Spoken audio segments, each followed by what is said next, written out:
kofirlar sizni islomingizni yoyilishligini ko'rayotgan paytda albatta bu narsaga shundaylikcha qarab tura olmaydi. Balki bunga ular ichtorlik qiladi. Bu narsani to'sishlik uchun harakat qiladi.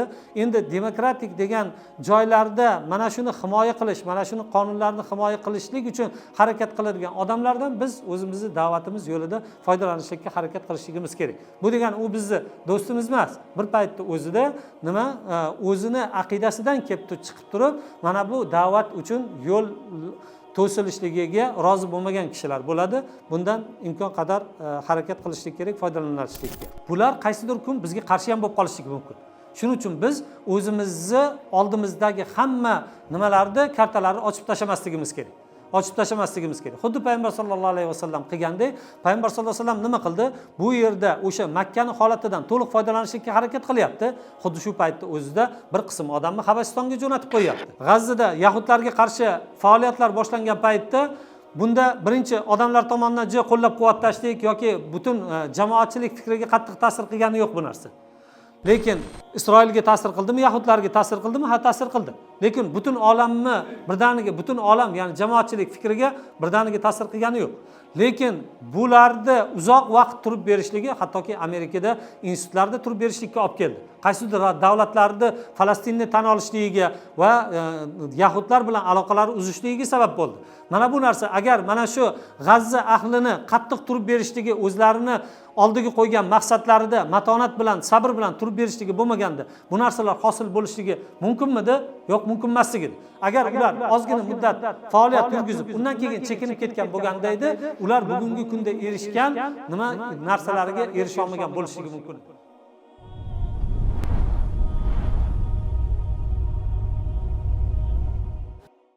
Bismillah, alhamdulillah, salatu vassalamu ala rasulillah va alihi va sahbihi va man vala.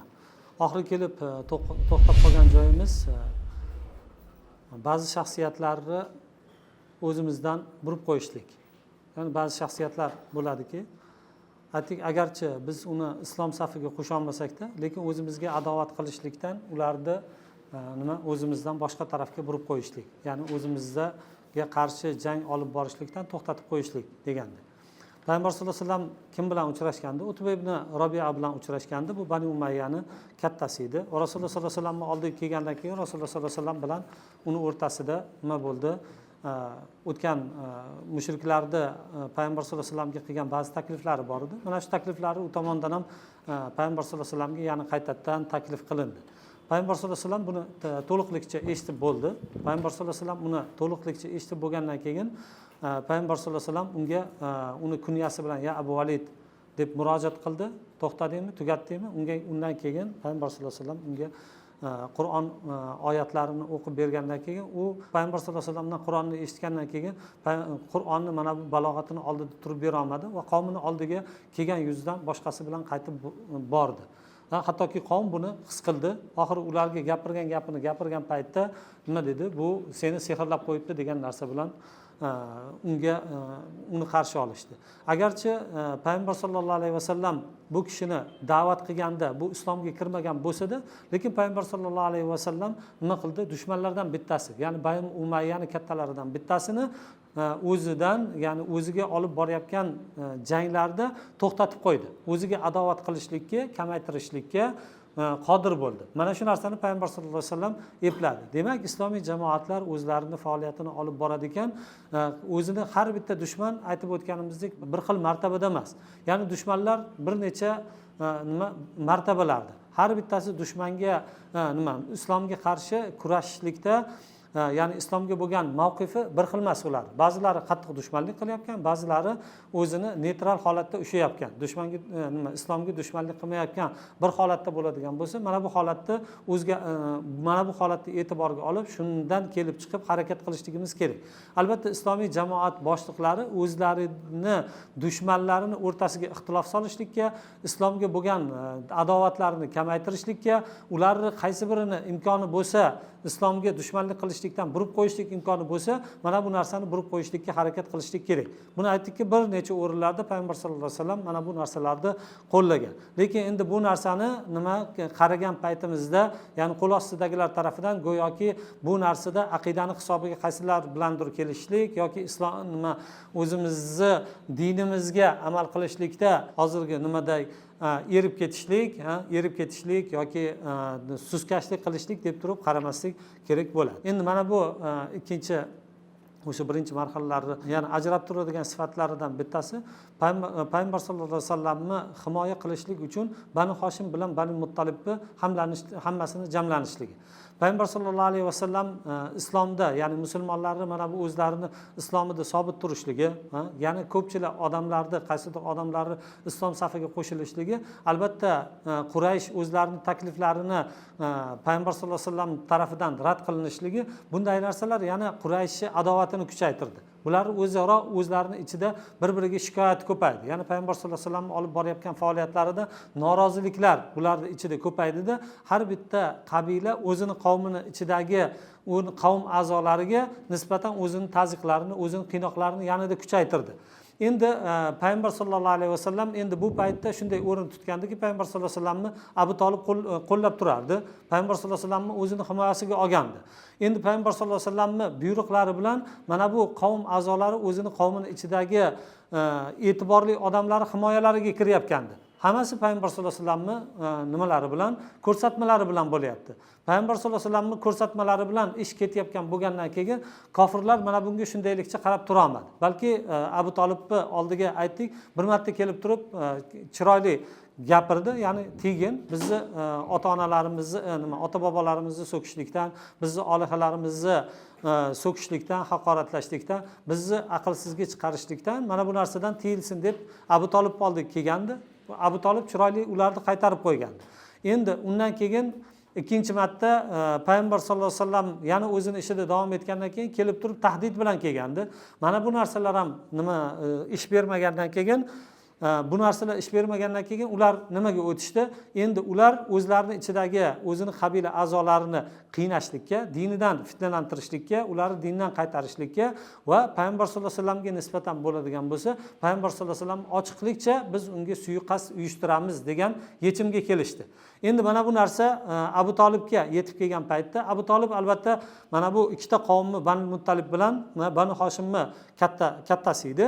Shuning uchun bu narsaga shundaylikcha qarab tura olmasdi. Albatta uni kelib chiqish deb Abu Tolibni payg'ambar sollallohu alayhi vasallamning himoyasiga undaydigan narsa uni iymon emas edi. Payg'ambar sollallohu alayhi vasallamga iymon keltirmagandi. Payg'ambar sollallohu alayhi vasallam olib kelgan dinga iymon keltirmagandi. Lekin bir paytda o'zida ular yashayotgan jamiyat shunday jamiyat ediki, o'zini qavmini ichidan bo'lgan bir kishini boshqa qavm tarafidan yetadigan ozorlardan himoya qilishlik kerak edi. Mana bu narsani xosatan payg'ambar sollallohu alayhi vasallamga o'xshagan shaxs qavmi ichida boshqaruvchi shaxslardan, e'tiborli kishilardan bo'lgandan keyin mana bunday odamni tashqaridagilarga shunday yem bo'lishlikka tashab qo'yishlik, bu o'sha davrdagi johiliyat tuzumidagi odamlarning aqli ko'tarmaydigan bir narsa edi. Shuning uchun bular nima qildi? Bor kuchi bilan mana bu narsaga qarshi turishlik kerak edi. Shuning uchun Abu Tolib bularni ikkita qavmni Banu Muttalib bilan Banu Hoshimni jamladi va bularga payg'ambar sollallohu alayhi vasallamga bo'lgan mavqifini e'lon qildi. Ya'ni bunga ular tomonidan, ya'ni boshqa qavmlar tarafidan suiqasd uyushtirilishlikka harakat qilinayotganini va payg'ambar sollallohu alayhi vasallamni himoya qilishligini aytgan paytda va ulardan bu uchun yordamni so'ragan paytda bular ikkalasi nima qildi? Mana bu safga qo'shildi. Abu Tolibni safiga qo'shildi. Illoki Abu Jahl bu narsada qo'shilmadi. Boshqa Banu Hoshimni, ya'ni bir necha Banu Nufal bilan Banu Abdushams ham bunga qo'shilgani yo'q. To'g'rimi? Ikkalasi qo'shilmadi. Endi mana bu narsadan biz ko'rishligimiz mumkinki, demak, payg'ambar sollallohu alayhi vasallamni o'zini qavmi o'sha johiliyat aqliyatidan, johiliy tushunchalardan kelib turib payg'ambar sollallohu alayhi vasallamni himoya qilyapti. Payg'ambar sollallohu alayhi vasallam xuddi shu paytda o'zida payg'ambar sollallohu alayhi vasallam ularni dinini ayblashlikdan yoki ularni olihalarini so'kishlikdan payg'ambar sallallohu alayhi vasallam to'xtagani yo'q. Payg'ambar sallallohu alayhi vasallam o'zini aqidasida biron narsadan orqaga chekinishlik bo'lmagan holatda ular payg'ambar sallallohu alayhi vasallamni himoya qilyapti. Payg'ambar sallallohu alayhi vasallamni himoya qilib turgan mushriklar bilan payg'ambar sallallohu alayhi vasallamning aqidalarining o'rtasida yer bilan osmon. Yer bilan osmon. Ya'ni payg'ambar sallallohu alayhi vasallamga zid bo'lgan aqida egalari payg'ambar sallallohu alayhi vasallamni himoya qilib turibdi. Endi bu bizning davrimizda xuddi shunday narsa bo'lishlik mumkinmi deyiladigan savolga aytishlik mumkinki, ha, bunday narsa bo'lishlik mumkin. Qaysi holatda bo'lishlik mumkin? Qachon johiliyatda ikkalarilarini, ya'ni johiliyat ahlini manfaatlari bir-biriga zid kelib qolgan paytda, mana shu paytda mana shu da'vatchilarni himoya qilishlik agar o'zlarining manfaati uchun bo'ladigan bo'lsa, qaysidir tuzumlar mana bu da'vatchilarni himoya qilishlik mumkin va da'vatchilar uchun keraklik o'zlarining da'vatini olib boradigan, oshkor qiladigan, o'zini faoliyatidan to'xtamasdan davom etadigan ba'zi shart-sharoitlarni yaratib berishlik mumkin. Buni xuddi oldingi muddatdagi Amerika bilan Rossiya o'rtasidagi yoki SSSR bilan Amerika va ittifoqdoshlari o'rtasidagi bo'lgan holatlarni ko'rishligimiz mumkin. Masalan, Afg'onistonga Amerika SSSR Afg'onistonga bostirib kirishligi va mana bu Amerikaning manfaatlariga to'g'ri kelmasligi o'zidan o'zi da'vatchilar, mujohidlar uchun Amerikani o'ziga ittifoqdosh bo'lgan yerlarda ba'zi imkoniyatlarni berishligi. Bundan maqsad albatta bundan yaxshi maqsad ularni islomni yaxshi ko'rib, musulmonlar bilan hamkor bo'lganligi emas, balki qarshi tarafdagi dushmanni manfaatlari zid kelib qolgan paytda narigilarni manfaatiga erishishlikdan to'sishlik uchun bo'layotgan bir faoliyatlar edi. Xuddi shu paytda o'zida nima qilishlik kerak? Islomiy jamoatlar mana bunday bo'layotgan qaysidir yordamlarga aldanib qolmaslik kerak. Bularniki qaysi joygacha o'zini manfaati yo'lida bo'lgandan keyin o'sha manfaati tugaguncha yoki undan ko'ra agar islom kengayib ketadigan bo'lsa, islomni xatari ularga kattaroq ko'rinadigan bo'lsa, mana shu paytgacha, qachon islomning xatari kattaroq ko'rinishni boshlagandan keyin bu narsalar hammasidan kechib sizga yana dushmanlikka boshlashligi mumkin. Mana shu narsani aytganimizdek SSSR Amerika misolida ko'rishligimiz mumkinki, Afg'onistonda SSSR mag'lubiyatga uchrab bu yerdan chiqib ketgandan keyin Amerikani oldinga qo'ygan birinchi maqsadi, birinchi hadafi kim bo'ldi? Musulmonlar bo'ldi. Musulmonlarni terrorist deyishlik yoki nima deydi, terrorizmga qarshi kurash degan shiorlar ortida islomga qarshi butun o'zini ittifoqdoshlarini va butun dunyoni mana shunga jalb qilib, mana bugungi kunga qadar islomga, musulmonlarga qarshi o'zini faoliyatini yurgizib kelyapti. Demak, ikkinchi holat bu birinchi holat edi. Birinchi holatda qachon kofirlarning manfaati bir-biriga to'g'ri kelmay qolgan paytda bo'lishlik mumkin. Ikkinchi holat bo'ladigan bo'lsa, qaysidir joylarda demokratik hukmlar yoki demokratik fikrlar hukm surishligi mumkin. Demokratik fikrlar hukm surishligi mumkin. Mana bunday joylarda albatta demokratiya deb da'vo qilinayotgan joylarda so'z erkinligi, e'tiqod erkinligi, qaysidir dinga amal qilishlik insonning shaxsiy tanlovi deb e'tibor qilinadi. Mana bu narsalarga hukumat tarafidan aralashishlik haqqi bo'lmagan paytda mana shunday joylarda musulmonlar o'zining da'vatini yoyishlik uchun mana bu holatlardan foydalanishlik mumkin. Albatta bu holatda aytganimizdek qaysidir odamlar agarchi demokratiyani o'zlarining maqsadiga yetishlik yo'lida bir shior qilib ushlagan bo'lsa-da, lekin haqiqatda mana shunga ishonadigan, mana shuni yerda tatbiq qilishligini xohlaydigan, buni qonunlarni himoya qiladigan odamlar ham yo'q emas. Albatta bunday odamlar kofirlar sizni islomingizni yoyilishligini ko'rayotgan paytda albatta bu narsaga shundaylikcha qarab tura olmaydi. Balki bunga ular ichtorlik qiladi. Bu narsani to'sishlik uchun harakat qiladi.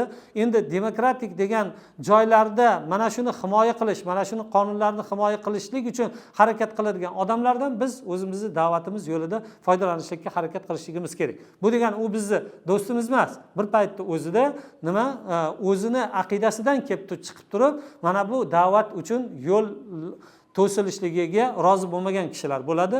Bundan imkon qadar harakat qilishlik kerak, foydalanishlikka.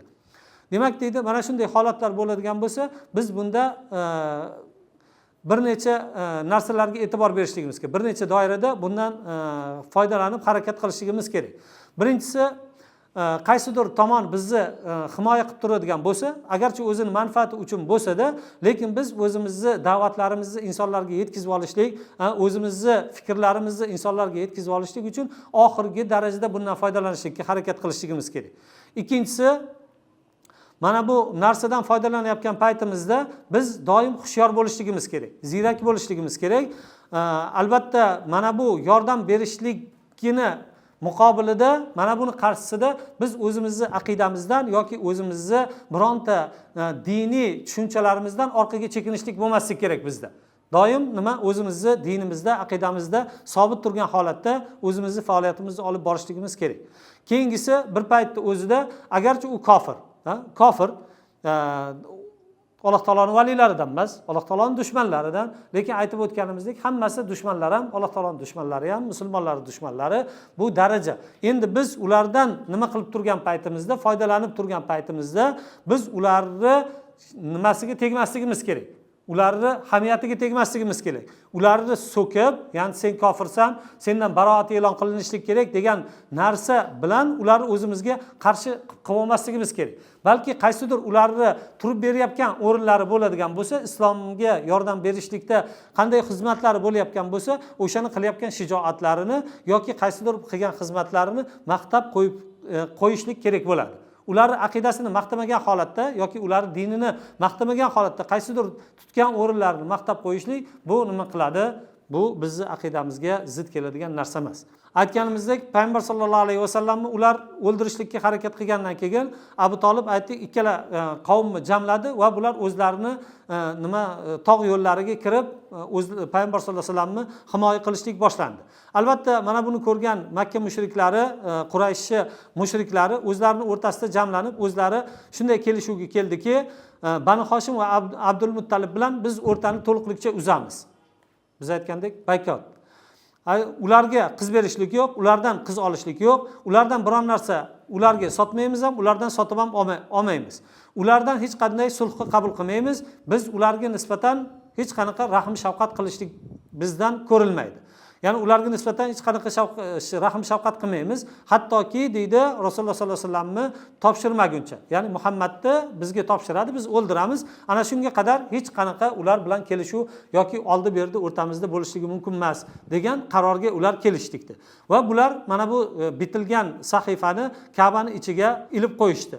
Aytganimizdek, Banu Hoshim bilan Banu Abdul Muttalib, ularni musulmoni ham, kofiri ham Abu Tolib tarafga o'tib, bular o'sha nima yerlariga, tog' yo'llariga kirib, mana shu yerda 2 yil yoki undan ortiq qolishdi. Hattoki shunday darajaga yetishdiki, bularning ichiga oziq-ovqat kirishlik yoki qandaydir yordam kirishlik faqatgina sirli ravishda bo'lardi. Ochiq ravishda birov hech kim jur'at qila olmasdi bularga yordam qilishlikka. Hattoki bularni yosh bolalari va ayollarini ochlikdan ingragan tovushlari eshitilib turardi. Chunki aytganimizdek, payg'ambar sollallohu alayhi vasallam hamma ishi ustida o'zi turgandan keyin endi bular mana bu fitnani yo'qotishlik faqatgina payg'ambar sollallohu alayhi vasallamni o'zini yo'qotishlik bilangina tugashi mumkin. Bo'lmasa bu narsa tugamaydi degan nima tushunchaga yetib kelib bo'ldi. Shuning uchun ular mana shu qarorga kelishdi. Undan oldin payg'ambar sollallohu alayhi vasallam va Abu Tolib, Banu Hoshim, Banu Muttalib va payg'ambar sollallohu alayhi vasallamga bo'lgan, ya'ni nima qilishlikdan oldin, bular bilan o'rta aloqalar uzishlikdan oldingi holat bundan ko'ra osonroq edi.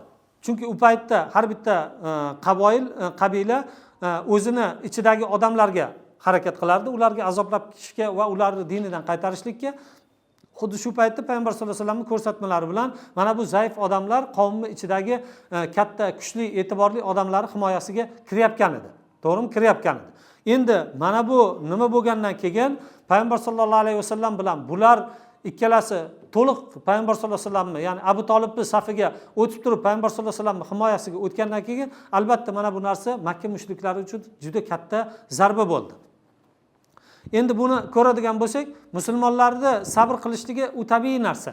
ya'ni mana bu bo'ladigan muhosaraga, ya'ni qurshovga, iqtisodiy qurshovga yoki boshqa narsalarga musulmonlar turib berishligi bu bir ajablanarli holat emas. Chunki bu narsani muqobilida, bu narsani evaziga ular Alloh taolodan nima jannatni xohlaydi, qiyomat kunida yuzi yorug' bo'lishlikka xohlaydi, Alloh taoloning jannatiga erishishlikka, Alloh taoloning yuzini ko'rishlikka xohlaydi. Mana bu narsalar bilan. Lekin bu yerda ajablanarli narsa kofir bo'lib turib, ya'ni payg'ambar sollallohu alayhi vasallamni himoyasiga turib bergan odamlar ajablanarli. Agarchi ular musulmon bo'lmasa-da, lekin payg'ambar sollallohu alayhi vasallamni himoya qilishlikda turib beryapti.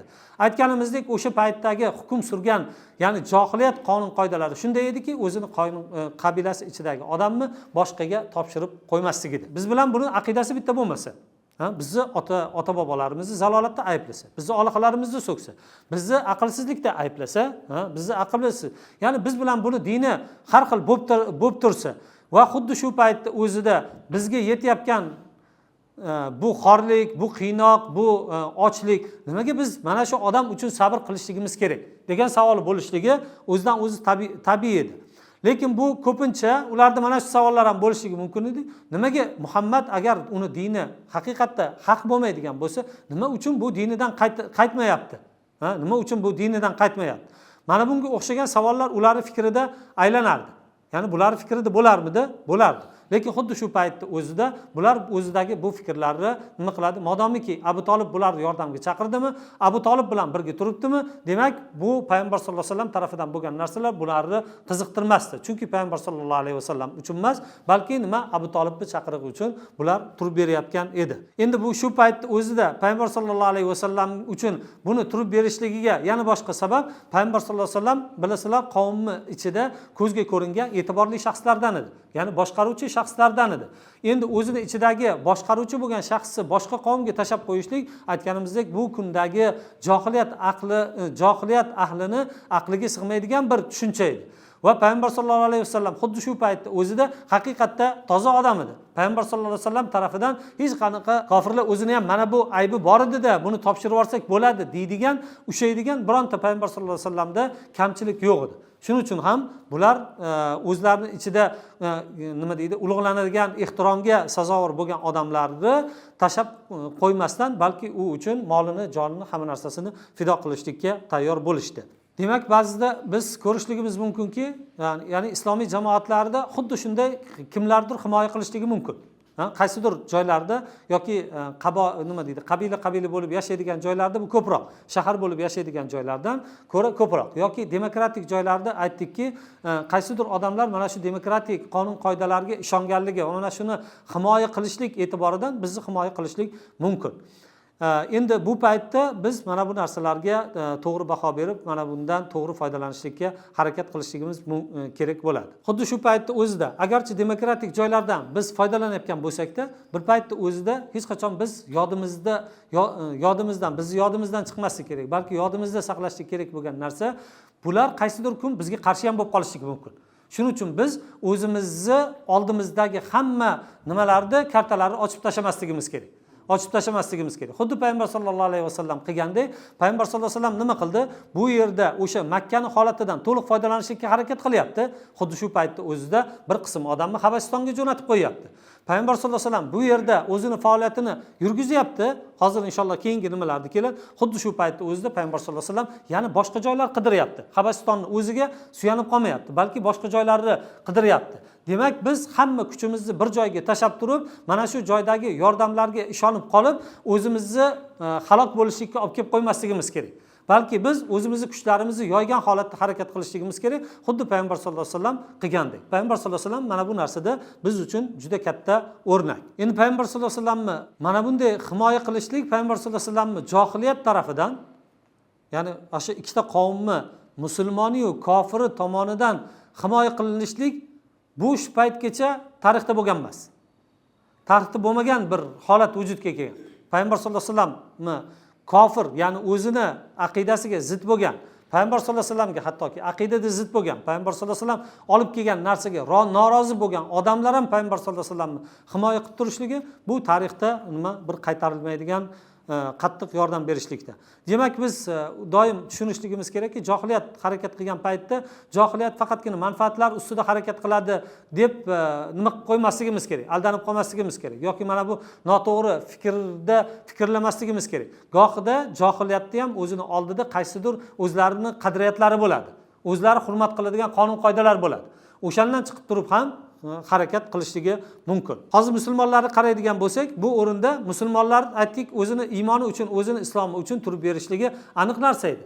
Lekin xuddi shu paytda o'zida johiliyat payg'ambar sollallohu alayhi vasallamni himoya qilishlikda shunday qattiq turib berdiki, agar mana bu qattiq turishlikka buda kuchlik bir jangga o'xshatsangiz bo'ladiki, jangda kuchli turib berganingizdan keyin matonat bilan kofir taraf o'zlari xohlagan narsaga erisha olmasdan ularning qalblariga qo'rquv tushib, xuddi orqaga siljib chekinib ketganligi kabi payg'ambar sollallohu alayhi vasallam va mana bu musulmonlar va johiliyat ahlini mustahkam o'zlarini qarorlarida turib berishligi Makka mushriklarining o'zini o'rtasida ixtilofni keltirib chiqardi. Mana bugungi kunda ko'radigan bo'lsak, G'azzada yahudlarga qarshi faoliyatlar boshlangan paytda bunda birinchi odamlar tomonidan juda qo'llab-quvvatlashlik yoki butun jamoatchilik fikriga qattiq ta'sir qilgani yo'q bu narsa. Lekin Isroilga ta'sir qildimi, yahudlarga ta'sir qildimi? Ha, ta'sir qildi. Lekin butun olamni birdaniga, butun olam, ya'ni jamoatchilik fikriga birdaniga ta'sir qilgani yo'q. Lekin bularda uzoq vaqt turib berishligi, hattoki Amerikada institutlarda turib berishlikka olib keldi. Qaysidir davlatlarda Falastinni tan olishligiga va yahudlar bilan aloqalar uzishligiga sabab bo'ldi. Mana bu narsa agar mana shu G'azza ahlini qattiq turib berishligi o'zlarini oldiga qo'ygan maqsadlarida matonat bilan, sabr bilan turib berishligi bo'lmaganda, bu narsalar hosil bo'lishligi mumkinmidi? Yo'q, mumkin emasligi. Agar ular ozgina muddat faoliyat yurgizib, undan keyin chekinib ketgan bo'lganda edi, ular bugungi kunda erishgan nima narsalariga erisha olmagan bo'lishligi mumkin edi. Shuning uchun gohida biz o'zimizni fikrimizda, o'zimizni aqidamizda kuchli turib berishlik johiliyat ahlining qarshisida bu albatta nima jamoatchilik fikrini o'zgartirishlikka sabab bo'lishligi mumkin. Demak, islomiy jamoatlar o'zini uzoq bo'lgan bir necha yillik, ya'ni bir kunlik emas, umr bo'yi bo'ladigan o'zlarini faoliyati davomida o'zlarini dushmanlari bilan qanday qilib muomala qilishlikka yaxshi bilishlik kerak. O'zlarini qanday biron kishi himoya qilishlik mumkin bo'ladigan bo'lsa, dushmanni safidan o'zlarini safiga torta olishlik kerak. Yoki eng kamida dushmanni o'ziga bo'lgan dushmanligini kamaytirishlikka harakat qilishlik kerak. Xuddi shu paytda o'zida dushmanni safini ichida ixtiloflar keltirib chiqarishlik uchun harakat qilishlik kerak. To'g'rimi? Dushmanni ichida mana bugungi kunda qaraydigan bo'lsak, yahudlarning ichida mana bu narsa vujudga keldimi? Hattoki davlatda o'zida Isroil deb nomlanayotgan davlatning ichida mana bu narsalar bormi? Ha, bor. Demak, bularning o'rtasida ixtiloflar kelib chiqishligi albatta mana bu jamoatlarda olib borgan faoliyatlarida chiroyli olib borishligi va o'zlarini siyosiy maydonlarda o'zlarini fikrlarini to'liq insonlarga yetkiza olishligi. Demak, deydi, biz o'zimizni qachon insonlar biz bilan turadi? Biz insonlarga o'zimizni fikrimizni yetkazgan paytimizda, o'zimizga bo'layotgan zulmlarni insonlarga bayon qilib bergan paytimizdagina insonlar biz bilan turishligi mumkin. Shuning uchun qaraydigan bo'lsak, bizni yurtlarimizda gohida biz bilan odamlarni hamkorlik qilmasligi yoki biz bilan insonlarni hamdard bo'lmaslik sababi biz o'zimizga bo'layotgan zulmlarni insonlarga kerakli miqdorda yetkazib bera olmayapmiz. Balki insonlarga o'zimizda bo'layotgan problemalarni umuman haqiqatda bir yetkazib berishlik holatlari bo'layotgani yo'q. Agarchi bo'ladigan bo'lsa ham shaxslar tomonidan, bitta ikkita tomondan yoki jamoat o'laroq yoki bitta katta jamiyatda bir qatlami o'laroq mana bu narsalar agar ko'tarilgan bo'lganda edi, albatta bu narsalar jamiyatchilik fikrlariga ta'sir qilgan bo'lardi. Demak, bugungi kunda yana biz faqatgina o'zimizni o'zbek tilida nima qilib turib xitob qilishlik bilan cheklanamiz. Yo'q, bugungi kunda ingliz tilida, arab tilida, qaysi tilda imkonimiz bo'ladigan bo'lsa, mana bu tillarda biz o'zimizga bo'layotgan zulmlarni, hukumat tarafidan bo'ladigan tazyiqlar, nima qilib tashashliklar, yo'qotib tashashliklar, dinga qarshi bo'layotgan bu kuchlik nimalarni, hujumlarni insonlarga yetkazib berishlik kerak. Bundan maqsad jamoatchilik fikriga ta'sir qilishlik. Mana bu marhaladagi ayol kishilarni roli qanday bo'lgan? Bular qanday o'rin tutgan? Jihad qilishlikda, da'vat qilishlikda yoki ishlarni maxfiy olib borishlikda. Ayol kishini mana bu kurashda juda katta o'rni bo'lgan. Ko'pchilik ayollar o'zlarini erlari bilan birga iymonga kelgandi. Ya'ni ayol kishi harakat qilgan paytda yoki o'zini eriga juft halol o'rnida yoki kimnidir opasi singlisi yoki kimni onasi kimnidir qizi o'rnida harakat qilardi. To'g'rimi? Mana shunday o'rinlarda harakat qilardi. Endi bularda juda katta o'rni bo'lgan.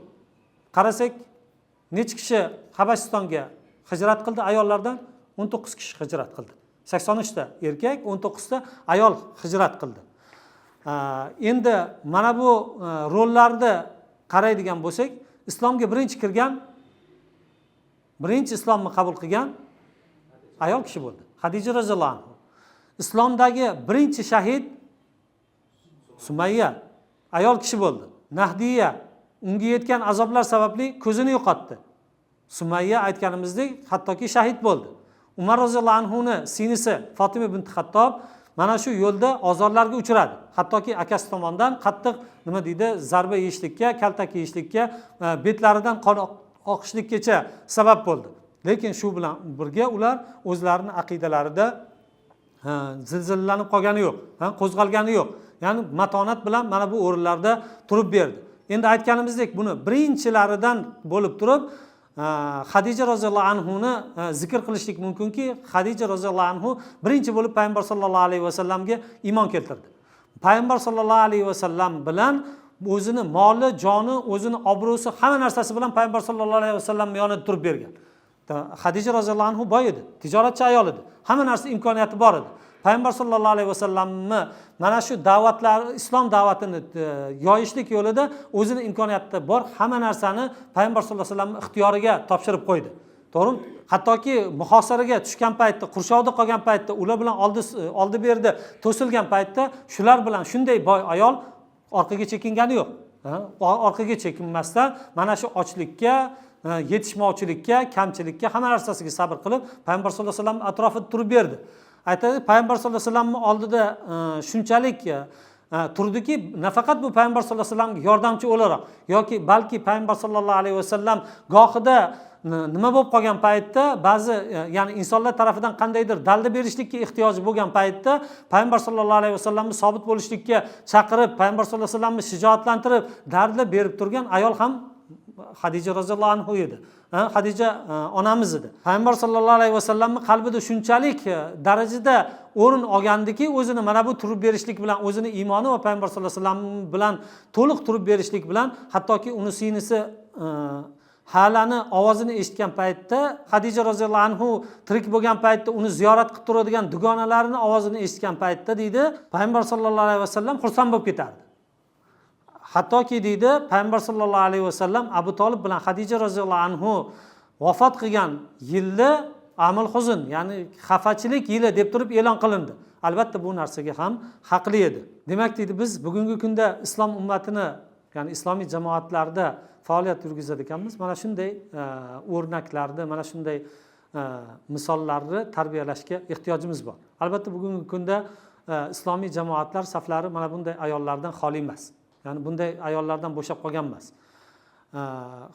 Erkaklar qilolmagan ishlarni qiladigan, erkaklarda shijoati, jur'ati yetmaydigan joylarga hijrat qilib kelib, mana bu joyda o'zlarini farzandlarini, o'zlarini umr yo'ldoshlarini, o'zlarini ota-onalarini shahid berib, mana bu yo'lda sabr qilayotgan ayollar alhamdulillah islomiy jamoatlarda kam emas.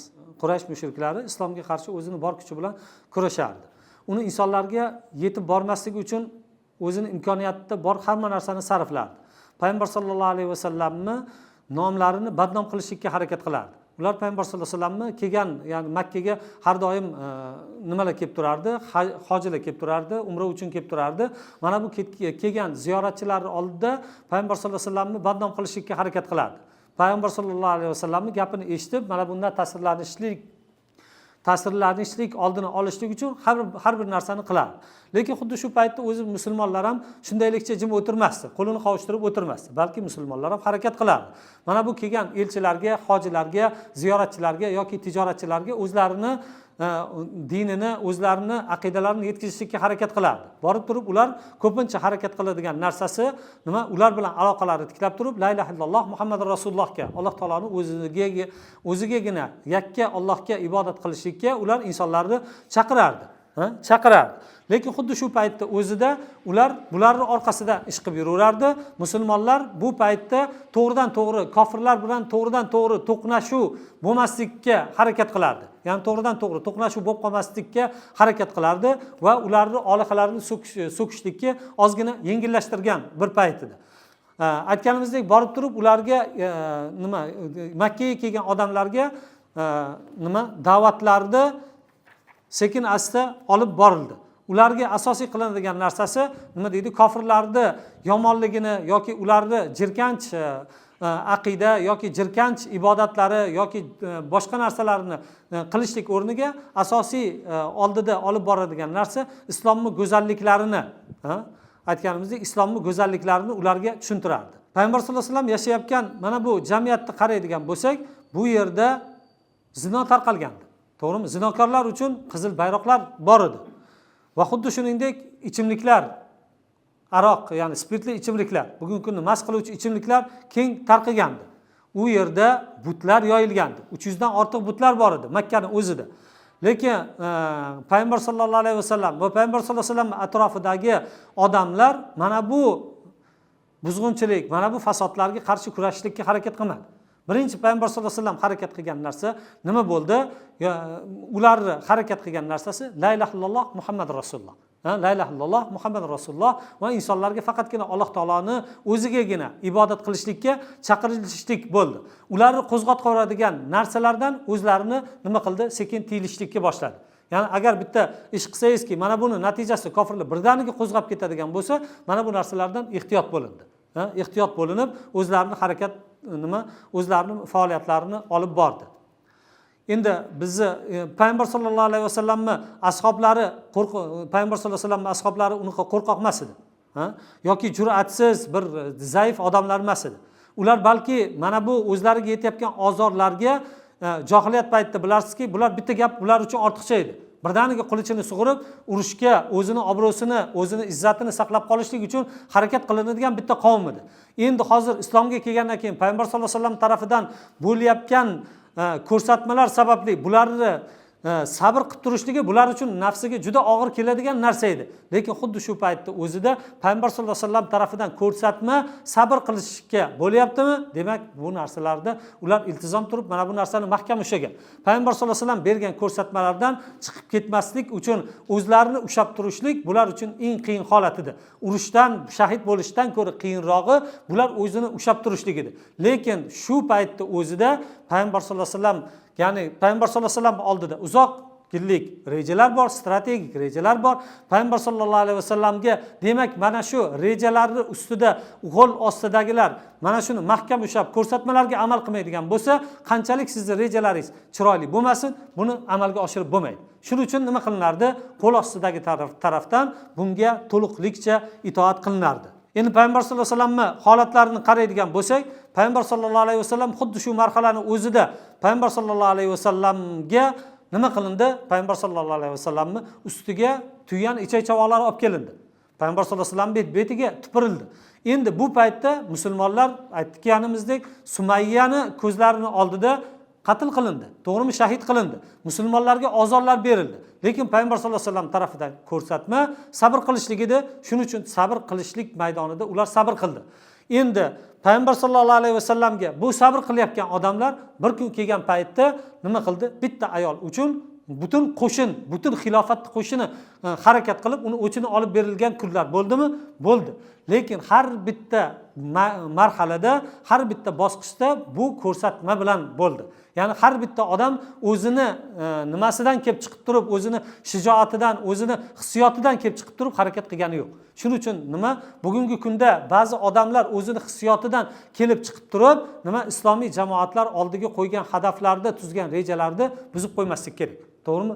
Ko'rsatmalarga to'liqlikcha amal qilinishlik kerak. Agar shunday qilinmaydigan bo'lsa, bunday odamlar bilan maqsadga erishishlik qiyin bo'ladi. Shuning uchun birinchida kerak bo'lgan narsa birodarlarda tushunchani yaxshiroq singdirishligi. bugungi kunda alhamdulillah la ilaha illalloh Muhammad rasululloh birodarlarda bor. To'g'rimi? Islomiy nimalar. Lekin bir paytda o'zida hadafga olib borishlik yo'lida chuqur ega bo'lishi kerak, fikr egalari bo'lishi kerak.